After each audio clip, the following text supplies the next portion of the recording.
Hey everyone, Mr. Harvey here. Let's get started with our lecture today, ladies and gentlemen. We are starting chapter 18 and we are talking about World War I within this chapter. Now, in today's lecture, ladies and gentlemen, I'm going to be focusing on the context surrounding the buildup and the start of World War I, ladies and gentlemen, and then talking about the major causes to World War I, ladies and gentlemen. So let's get started, okay? And in World War I, here's a picture of some of the fighting in World War I, ladies and gentlemen. This is going to be a terrible and tragic war, ladies and gentlemen. We are going to see millions die. We are going to see terrifying, terrible new weapons introduced with some old tactics that are going to make the casualties even worse. And we are going to see a lot of changes within the world because of this war, ladies and gentlemen. So let's talk about it, okay? So this is a war, ladies and gentlemen, that lasts from 1914 to 1918.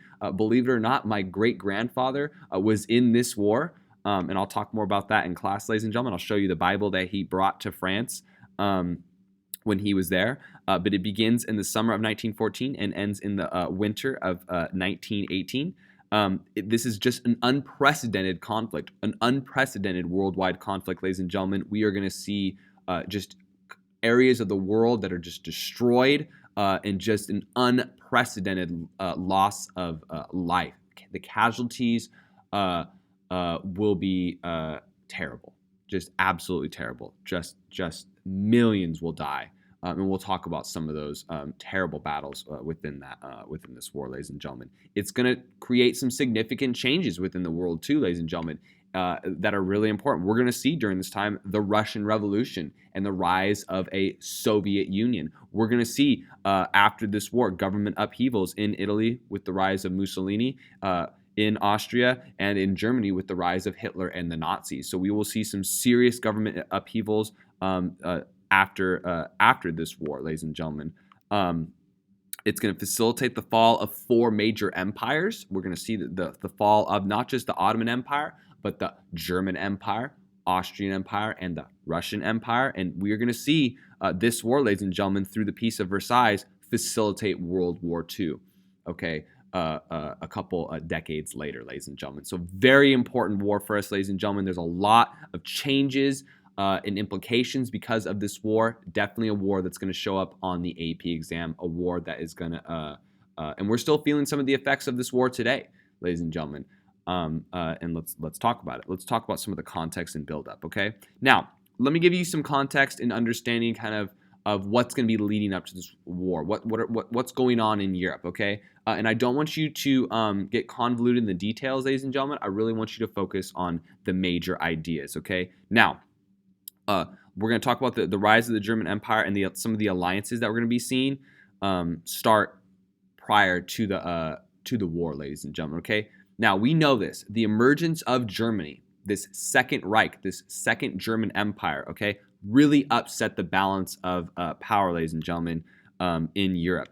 The German Empire was a nation of wealth, a lot of economic and industrial capacity, lots of had a huge population, lots of people in the German Empire, and were a dominant military power going all the way back to Prussia. Definitely a military tradition within the German Empire. Austria, ladies and gentlemen, had been greatly weakened. We know this. Austria had taken an L with the unification of Italy. Austria had taken an L with the unification of Germany, and they had been very weakened with nationalism, ladies and gentlemen. Okay, France, after its defeat of the Franco-Prussian War, no longer the dominant Western European power on the continent. Okay, and they were very much concerned and weary of this new German power, ladies and gentlemen, on the continent.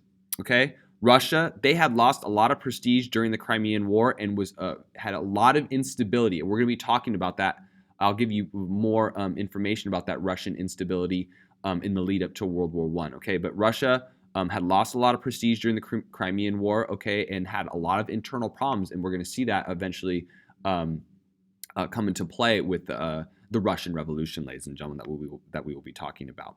All right, and here is a picture of the new Kaiser. We're going to be talking about that, and Otto von Bismarck, ladies and gentlemen, which is a very interesting relationship that we're going to be talking about right now. Now, Bismarck is going to guide Germany until about 1890, and we are going to see once Bismarck is gone from Germany, they're in some trouble. Okay, now really important to understand Bismarck's kind of notion of foreign policy. He had achieved what Germany had dreamed of for so long, a united German country. He had achieved that, and we talked about that unification in chapter 14, ladies and gentlemen. He did not want war, okay? He didn't necessarily want territorial gains, okay? But he was very well aware of the French resentment of Germany, and he was very much preparing for any French aggression. He knew that after the Franco-Prussian War, them losing some territory, the insult of proclaiming the German, this new German Empire and German Reich in the Hall of Versailles, that France was not happy with them, okay? And what he wanted to do, one of his strategic goals, ladies and gentlemen, Bismarck's, was to prevent an alliance between France and any other European power. He wanted to isolate them, okay? Because France had some serious animosity towards Germany, okay? Now, also during this time, ladies and gentlemen, there's instability in the Balkan Peninsula, okay? The Balkan Peninsula. We're going to be looking at that, okay? This is where we're going to see really be the epicenter of instability that's going to ignite the war, ladies and gentlemen. There's a lot going on, okay? And I'm going to talk about some things. You just understand the main ideas. Now, okay, there's a three emperors alliance, a three emperors league, three emperors, okay? That is going to be with Germany, okay?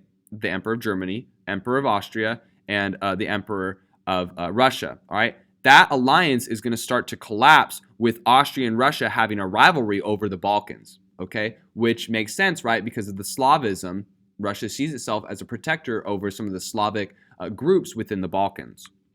All right, very important for us, okay? We're going to see a Treaty of San Stefano. Not super important for us, but again, I'm just giving you some context, all right? We're in the lead up to the war.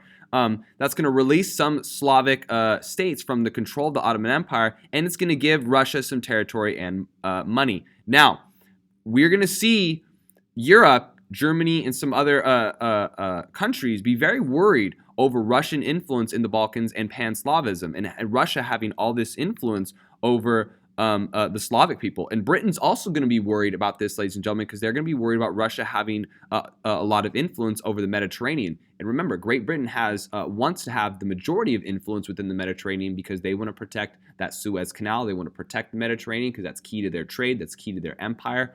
Okay, and the eastern part of the Mediterranean, ladies and gentlemen, is key to their crown jewel of them with the Suez Canal getting to India.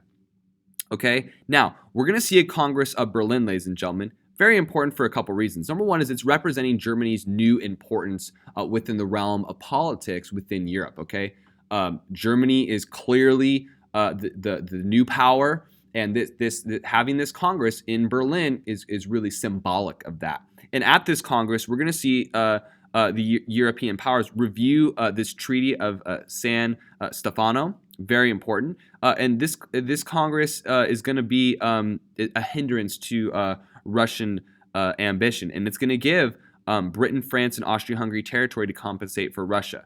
All right? I'm just giving you some context. This isn't necessarily everything you need to know, but there's some serious political instability within Europe, ladies and gentlemen. Okay, in this fragile peace that has pretty much existed quite since the Napoleonic times, excluding the Crimean War, is getting ready to. This is not going to be good. Okay, but this is the setting and lead up to World War I, ladies and gentlemen.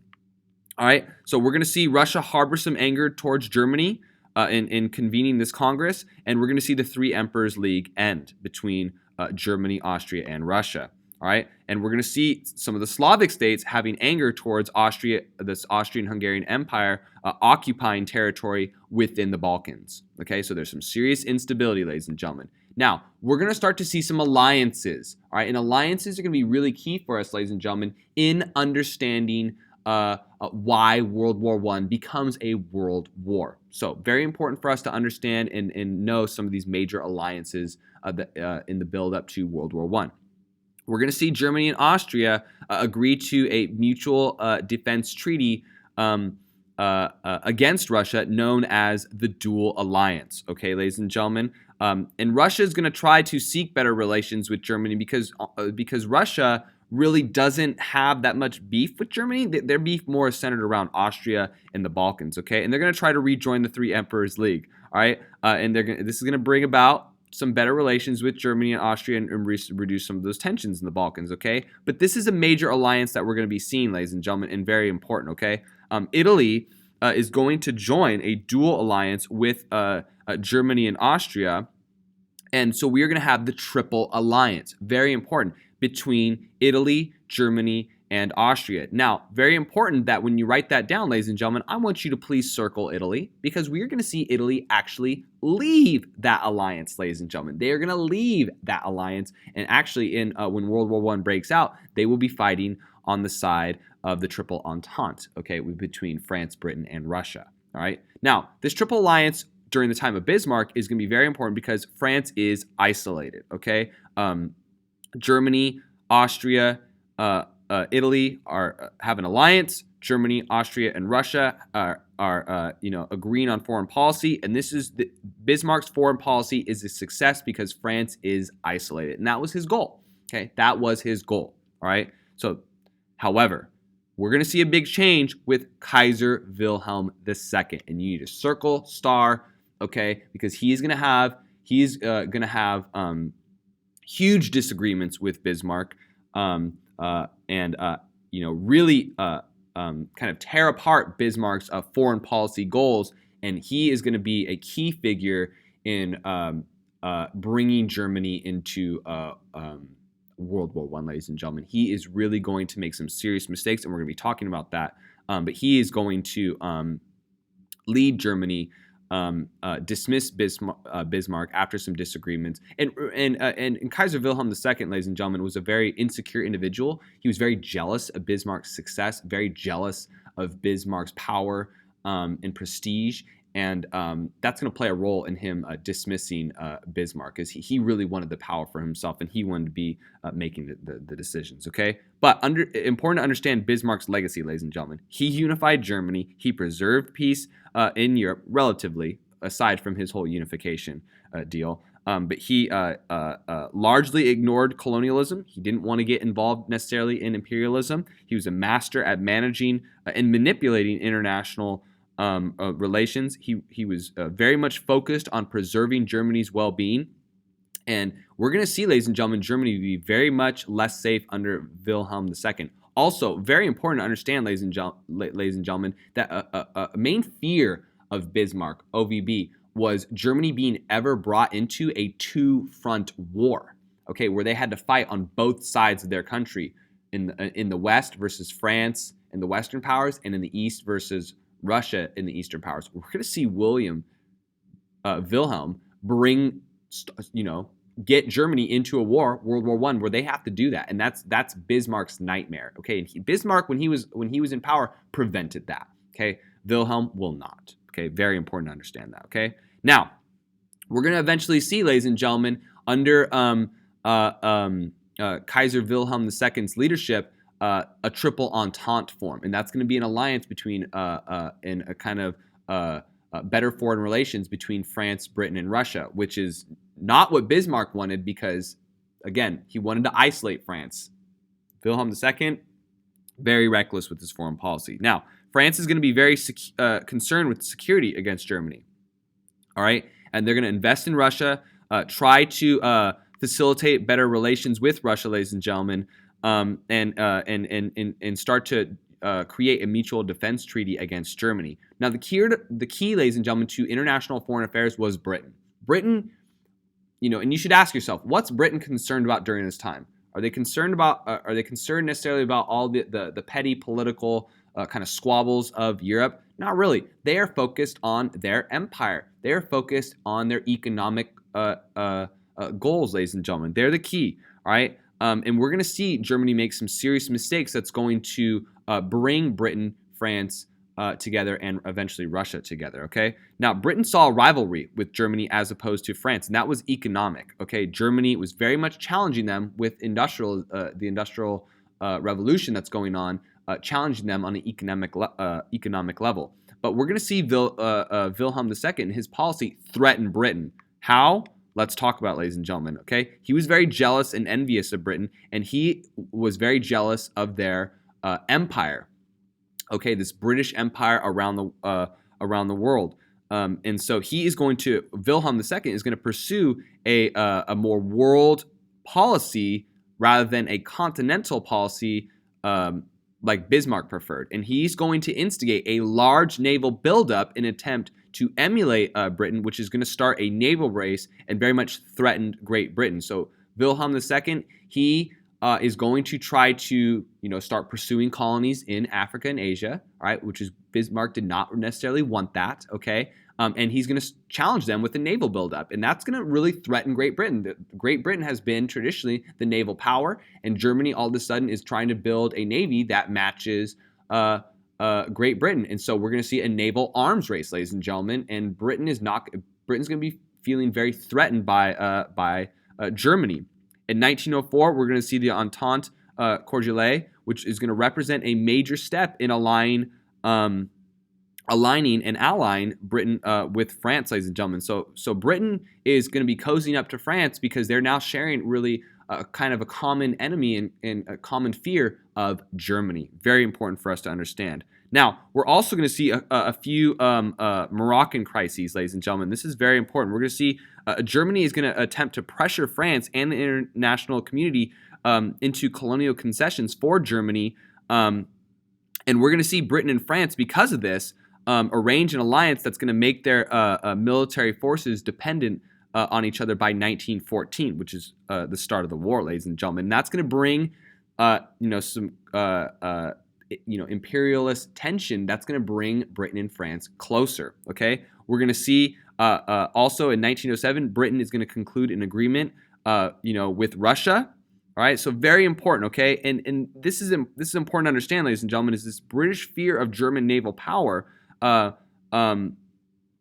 plus France's close association with Russia is going to bring all three of those countries together, all right? And Bismarck's fear now, okay, of having to fight a two-front war has been realized, and this is Wilhelm II's doing, okay? So Wilhelm II, in the short time that he is in power, is really upending all of what Bismarck has wanted to do. And so we're going to see, ladies and gentlemen, the Triple Entente form, which will be, and this is an alliance that we need to know, Britain, Russia, and France versus the Triple Alliance of Germany, Austria-Hungary, and Italy. And eventually we know Italy is going to be switching sides in the war, ladies and gentlemen. Okay, very important, all right? So let's talk about the road to war and some of the major instability that we're going to see facilitate the war. Okay, now there's numerous independent states in the Balkans. We have Romania, Serbia, Montenegro, Greece, Bulgaria. Except for the Greeks and Romans, the majority of states within the Balkans were Slavic states. Okay, and Serbia believed that it could unite all these Slavic provinces, like Piedmont had done for Italy and Prussia had done for Germany, into kind of a super Slavic state. Okay, kind of like a Slavic state within the Balkans that could unite all the Slavic people. Now, Austria, and I don't want you all to get convoluted with details, just let's understand the main ideas here. Austria is going to annex some territory within the Balkans, ladies and gentlemen. And this action is going to strain relations between Russia, who had an agreement with Austria, and this is going to strain relations between Russia, ladies and gentlemen, because, well, Russia wants to protect the Slavic people. And now, this is also very important, is at the same time as tension in the Balkans, Germany is going to pledge, pretty much, unequivocally that they support Austria. And that's really important to understand because now Austria is in control of German foreign policy. So whatever Austria does, Germany's like, we're going to support them. All right, that's Wilhelm. All right, and so if Austria decides to go to war, that means Germany's going to go to war, even if it's very unfavorable towards Germany. So this is very dangerous ground for Germany, ladies and gentlemen. This is very dangerous for them. Okay, they're kind of just like, we support Austria. And Austria is being very reckless with their foreign policy right now, and really trying to hang on to this Austrian-Hungarian Empire. Okay, Serbia is super upset with the annexation. They are ticked off with this annexation of Bosnia, ladies and gentlemen.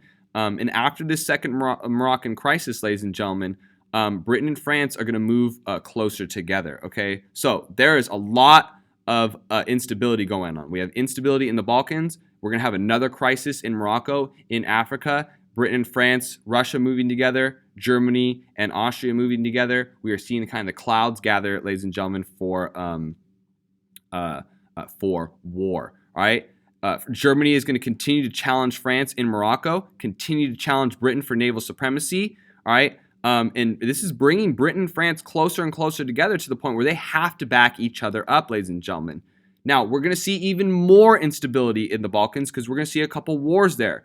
It's not like you need to know all this, ladies and gentlemen, but the Balkan states are fighting amongst themselves. Austria wants to stop Serbia from gaining territory. Russia's going to be backing up Serbia. We can kind of see the clouds gathering for this war. Okay, Serbia and Austria are going to be fighting over Albania. Very important for us. So we see all this instability, ladies and gentlemen, okay? And we can see, ladies and gentlemen, with the Ottoman Empire receding and losing this territory, all these new states being created in the Balkans, okay? And we can see the Balkans right here, ladies and gentlemen, okay? Right above where Greece is, okay? This territory kind of on the southeastern side of Italy. And here's the Mediterranean, okay? And here's modern-day Turkey. All right. Let's talk about the immediate outbreak of the war, ladies and gentlemen. And this is the assassination at Sarajevo of the Archduke Franz Ferdinand, okay? So we're going to see the heir to the Austrian throne, the Archduke Franz Ferdinand, okay? He is next in line for the Austrian-Hungarian throne, and he's going to be killed by a Serbian nationalist, okay? And Gavrilo Princip, right? This assassination is going to cause outrage in Europe, okay? But there's a couple things that are really going to hurt how Austria responds to this. Austria is going to be very slow to respond to Serbia, which is a huge mistake for them, ladies and gentlemen, because Europe kind of altogether collectively was very outraged at Serbia for this violence. And if Austria had been quick to react, maybe France, maybe Russia, maybe Britain would have actually backed up Austria and said, you have the right to kind of go after the Serbians for what they've done. But it was very slow to respond to that, and as time went on, people were less sympathetic to Austria. Okay, and Austria was determined to invade them, but they were very slow to use the public outrage in Europe. All right, Germany pledged to support them with the blank check. They were determined to back them up. So if Austria goes to war, Germany's like, we're going to war too. All right, and so Austria need to act quickly, but they're not really going to act quickly. So Austria believed, with Germany backing them up, that Russia is not going to get involved. Well, Russia will be getting involved. All right. Germany believed Britain would remain neutral. That's not going to be necessarily the case. Okay. A lot of assumptions being made that are not necessarily going to pan out. Okay. And so we're going to see Austria mobilize. Russia mobilizes. Germany's going to declare war on Russia. The next day, declare war on France. And we're going to see when they invade France, they're going to invade Belgium. That's going to violate Belgian neutrality. Okay. Which brings Britain into the war. All right. And then Britain will declare war on Germany, ladies and gentlemen. So it happened so quick, ladies and gentlemen, in the summer of 1914, ladies and gentlemen. The guns of August. We're going to see the war ignite. Okay, ladies and gentlemen, and it is on. All right. And here is a picture of the Archduke, ladies and gentlemen, before he was assassinated and murdered. And here is a picture of the assassin being caught. All right, so let's go through, ladies and gentlemen, really quickly the causes, and this is very common within history textbooks and just history. There's different acronyms for kind of summarizing the causes of World War I, ladies and gentlemen. But a way you can just kind of memorize it is main, militarism, standing for the M, A, alliances, assassination, I, imperialism, and N, nationalism, right? Militarism, definitely a cause to World War I, that arms race, that build up, that especially an example, especially between Britain and Germany, which created all that tension. The alliances, right, which is going to cause that war. So a war between Austria and Serbia is immediately going to blow up, and it's much bigger conflict with Russia getting involved, then Germany getting involved, then France getting involved, and then Britain getting involved. So all these alliances, right, pretty much the Triple Alliance, minus Germany versus the Triple Entente. And then also another A, assassination, right? This is the immediate cause. This is really the spark that's going to light the war, ladies and gentlemen.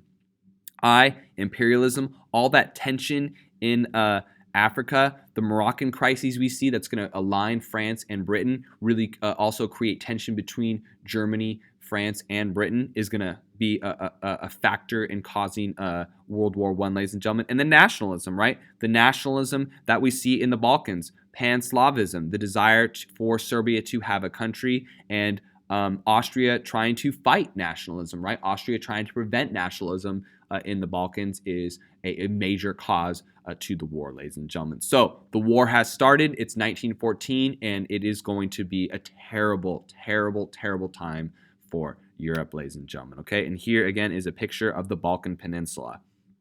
Okay, ladies and gentlemen, where the war is going to start. So this is the Balkan Peninsula. Don't get it confused with the Baltics. Okay, this is the Balkans. Baltics is up north by Russia, more Latvia, Lithuania, Estonia, kind of that area over there, the Baltic Sea. All right, the Baltic region. All right, ladies and gentlemen, please don't get it confused with the Balkans. Okay, ladies and gentlemen. All right, let's stop here for today, ladies and gentlemen. Thank you so much, and we are going to then start talking about the war in the next lecture. Thank you so much.